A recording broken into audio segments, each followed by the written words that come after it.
呢套戲咧喺我哋戲院裏邊加入我哋今年第70個春夏秋冬張國榮紀念選映嘅節目入邊嘅，咁等大家可以欣賞到一個哥哥好唔同嘅角色同其他作品入邊。咁或者導演有冇幾句想同大家觀眾講下㗎？首先多謝 MCL 啦，佢哋揀咗流星雨可以喺參加70週年紀念哥哥呢個活動裏面，同觀眾再次分享佢當年嘅風采。咁亦都好多謝今日在場嘅每一位觀眾。我相信問一問大家先，有冇人係從來未睇過流星雨嘅？可以舉手嗎？哇，都幾多喎！OK， 我佔到差唔多有一半。有冇人睇過多過一次嘅？舉手。哇，多謝多謝多謝。好似仲多啲添。OK，想講咩咧我？但係我想講話係好多謝你哋嘅支持。因為早一排咧喺5月4號，另外有一場嘅活動，就係又係放映流星雨，咁就大概咧係500幾座位咧，8分鐘之內已經完全賣出晒，即係滿座。咁即係證明咗咧，包括咗在座咁多位咧，其實都係好掛住張國榮，都好想睇佢嘅電影。咁喺呢度咧，我要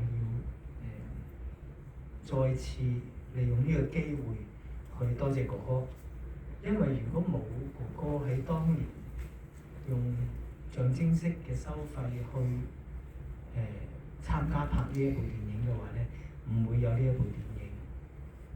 佢當年係因為電影正值係一個比較低潮嘅時候，咁佢願意即係唔理嗰個劇本係點樣，就係幫助我哋呢一班導演，希望能夠拍到好嘅電影，希望有一啲好嘅質素嘅電影重新再次吸引觀眾入場。咁呢個係佢最大嘅願望。咁好多謝佢。我諗咧我要講嘅嘢咧，好多都喺一啲嘅訪問啦，一啲嘅曾經雜誌啊，或者都報導過嘅。我諗我而家喺呢度就唔再重複啦。我想睇下在座會唔會有朋友想話問一問有關於呢部戲嘅一啲嘅問題啦。咁樣如果我知道嘅，我就喺度答大家。有冇邊位觀眾有問題想即刻向導演發問嘅，可以舉手喎。好。Hello， 張導演你好啊。你好，你好。係啊，咁就我想問嘅問題咧，就係當初咧，因為我其實睇過好多之前關於呢部戲嘅訪問嘅已經。咁咧，我想問一問咧，其實當初你 approach 哥哥嘅時候咧，點解揀呢個劇本咧？其實咧，我喺當年未有創意聯盟嘅時候咧，我已經係有呢一個想法要拍呢個劇本㗎啦。因為嗰陣時金融風暴嘅時候咧，我喺街上面坐巴士啊，經過成日都見到好多人嗰個面口啊，嗰個心情都係好沉重。尤其是我見到一個懷咗孕嘅一個女士，咁我見到佢好愁咁坐喺巴士，咁我就覺得呢個時間，如果我作為一個導演，我要可以俾我有機會拍戲，我應該拍啲咩戲咧？咁嗰陣時我就開始去揾呢個社會嘅氣氛，觀眾需要啲乜嘢？嗰陣時我就睇到查理卓別林有一部戲叫 The Kid。咁就我唔知佢中文翻譯係咩，因為有幾個唔同嘅翻譯嘅。咁我睇咗之後，我就好中意嗰部戲。我就覺得佢嗰個社會氣氛同我哋嗰個氣氛差唔多。多失業啦，大部分嘅人咧都係好多好草根、好基層嘅人。咁但係基層你都要生活㗎嘛，唔係話社會個環境點樣唔好，我哋生活就即係好慘，我哋都要好樂觀去面對。咁所以嗰陣時我就睇到嗰個劇本嗰個故事之後，我就好想話，如果我可以拍嘅話，我一定要拍到類似小人物喺困苦裏面點樣苦中作樂，點樣去面對佢個困苦咁樣。其實我已經有咗呢個劇本，有咗個概念。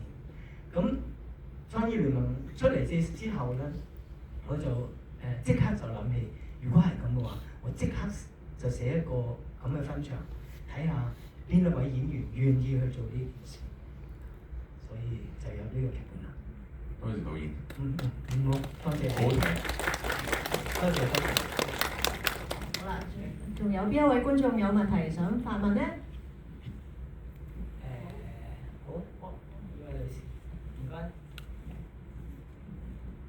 張導演你好啊！我今日係第一次睇呢個電影，所以我覺得即係好感觸咯。即係話以前睇哥哥嘅電影睇得好多，但係佢第一次演呢個爸爸嘅角色咧，我真係第一次，即係有呢個 feel 係真係好特別嘅一個 feel，諗唔到佢會演得咁好咯。所以我就想即係張導演你分享一下當年即係哥哥去演繹呢個即係你拍呢部片嘅時候，有咩即係難忘嘅閃光點又好，或者咩故事好，同我哋分享一下當時同哥哥一齊拍呢個電影。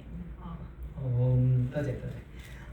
我其實冇咩好多可以分享到嘅。當時佢作為佢作為一個演員嘅時候，佢點樣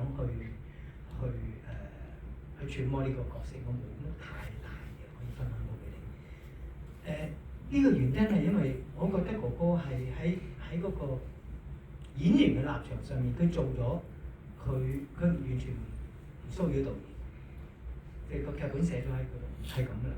咁咧佢就揣摩個角色，佢自己去咀嚼，佢去諗下一個，如果佢曾經都有個教養嘅，曾經都係一個金融投資者一個基金管理員，咁佢應該有啲乜嘢嘅狀態？但係當佢落魄嘅時候，佢心情係點樣？佢就從呢個方向去睇。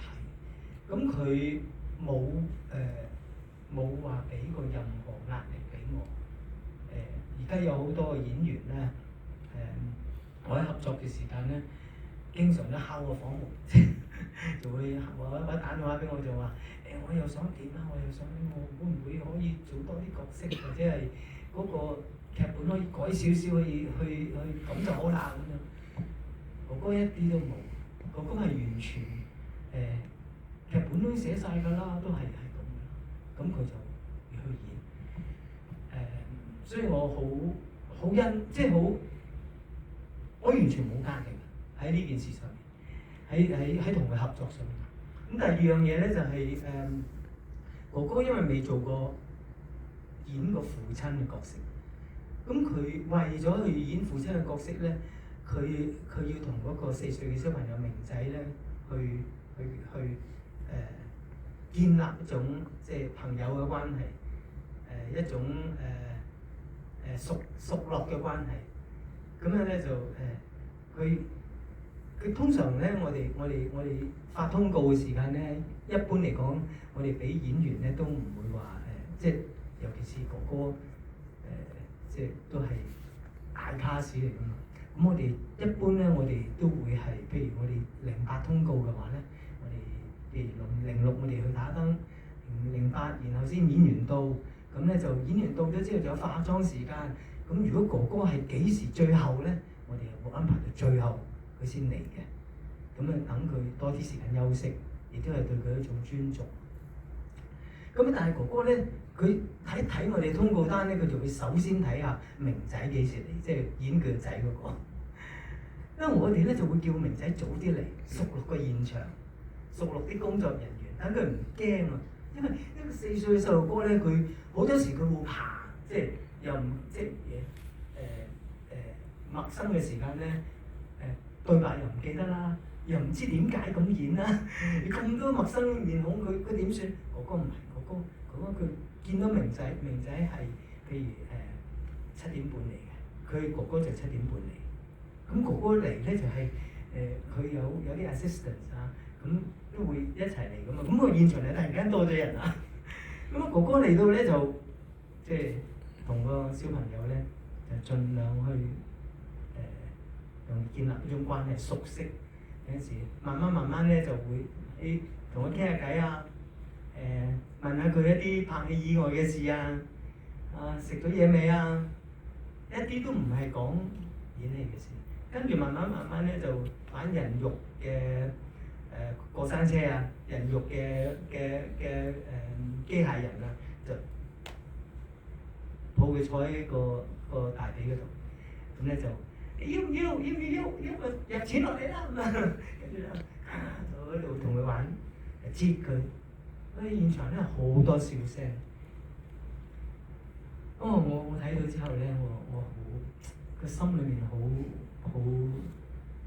欣賞哥哥，即係佢平時佢相信佢都係一個好忙嘅人，但係佢為咗呢一個戲，佢願意付出好多時間心血去同個小朋友去溝通。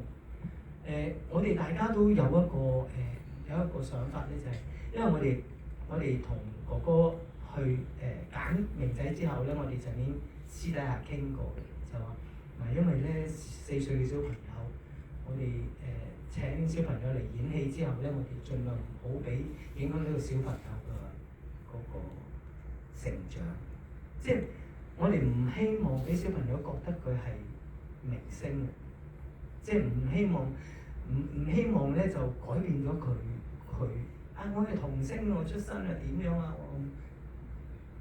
我哋話俾佢聽呢個一個遊戲，你玩完咗咧，你一定要完成佢為止。即係如果你一旦答應參加嘅話，你一定要完成呢個遊戲，玩完咗之後，可能以後拜拜咁，大家都我哋而家都仲有同佢媽媽去聯絡嘅，我哋都仲有去同佢哋接觸嘅，但係我哋完全唔係想話邀請佢做演員，去破壞咗佢嗰個正常成長嘅一生。咁哥哥亦都係，哥哥咧同佢接觸咗之後咧，佢都有同佢哋通消息嘅。咁咧就我哋又唔會咧買好多禮物俾佢啊，為咗氹佢，去令到嗰個小朋友咧就變得好物質啊！我哋大家都唔做呢樣嘢。咁我喺呢件事上面咧，我覺得我好欣賞哥哥嘅為人，亦都好感激佢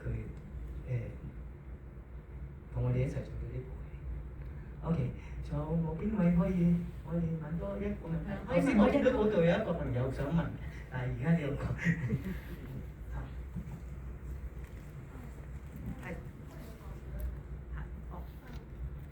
其實我係想問講，我是從內地過來的，其實我盡量講粵語哈。其實啲每個時候，可能我覺得有啲戛然而止。之前拍呢部戲嘅時候，有沒有覺得講，不如講啲，無論是係原來的劇本，還是說就是故事情節，它結尾會不會有更長的一個階段性想要訴說後續的內容這樣？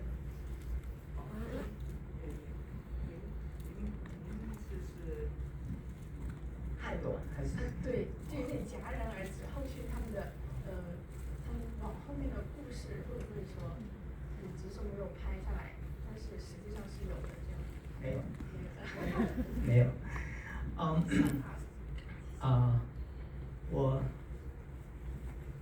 我說普通話還是粵語？聽得懂啊？好。因為如果我講普通話，可能你聽唔懂啦。其實咧，我哋呢個同個故事咧，點解叫流星雨有嗰個關係嘅。其實咧，我哋我唔知我先講咗點解叫流星雨。流星過好快啊，但係大家都好會欣賞，好喜歡流星。但係每經過流星嘅時間咧，我哋一個天文現象呢，一個咁好似一個其實都叫做幾奇蹟嘅。不過又啱啱你抬頭又見到嗰剎那，呢個光可能係好耐之前，然後先嚟到地球。咁好多傳說咧就話流星過咗之後咧，流星嚟嘅時間咧，我哋要即刻就許願，一許咗願之後咧，願望就會成真。咁其實流星呢個故事係一剎那之間過咗之後，我哋就掛住許願，而忘記咗真係去睇流星呢一個你咁值得你去留意嘅一個天文現象，一個景象嘅剎那過咗。意思都係一樣。成個戲最重要嘅唔係話佢分手嗰剎那令到你幾痛，即係你身邊有好多個有好多親人，有好多嘅你值得愛嘅人，或者你有啲經歷係當下你呢個人喺度嘅時間，然後先至有意義，然後一剎那走咗之後，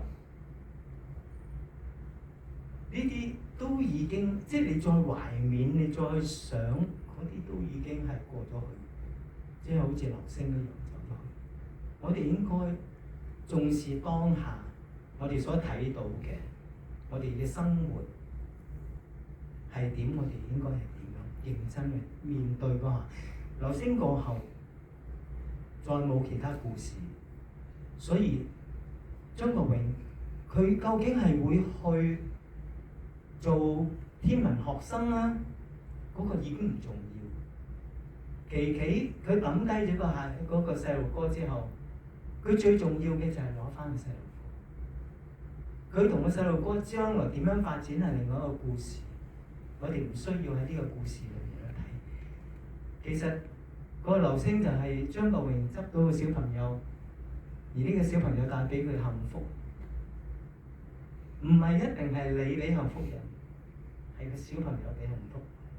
我哋應該即係企翻喺另外一個立場去睇嗰件事。所以我冇打算喺佢後邊或者前面有啲乜嘢，我只係覺得最重要就係張國榮佢有冇欣賞到佢有呢個小朋友嘅時間嗰種嘅快